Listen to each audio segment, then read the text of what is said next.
అనుదిన నిత్యజీవపు మాటలు. దేవుని నామానికి మహిమ కలుగునుగాక. దేవుని వాక్యాన్ని చదువుకుందాము. ఇట్టి వాటికి విరోధమైన నియమమేదియూ లేదు.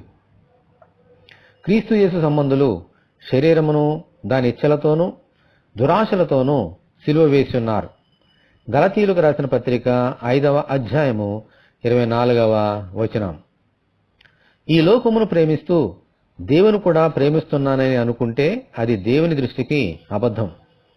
ఎందుకంటే ఈ లోకంలో ఉన్నవన్నీ అనగా శరీరాశ, నేత్రాశ, జీవోడ్డమము మనలను దేవుని నుండి దూరం చేస్తాయి. మనము ఈ లోక సంబంధులుగా ఉండకుండా క్రీస్తు యేసు సంబంధులుగా ఉండాలి.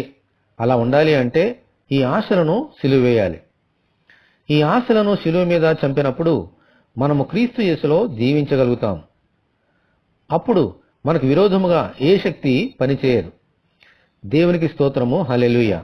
ప్రభువా, ఈ లోక ఆశలను శిలువ మీద చంపి మీ కొరకు జీవించినట్లు దయచేయమని మనమందరము దేవుని ప్రార్థన చేసుకుందాము. ప్రభువా, మీకు వందనాలు తండ్రి. ఈ యొక్క జీవితాన్ని మాకు అనుగ్రహించినందుకు దేవా నీకు వందనాలు.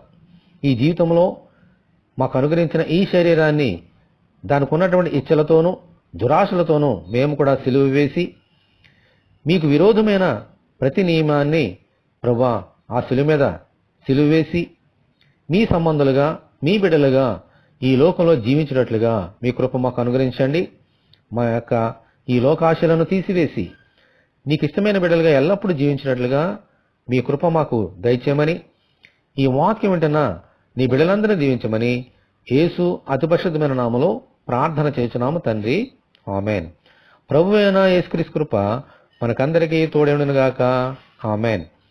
పరిశుద్ధ దేవుని మందిరం.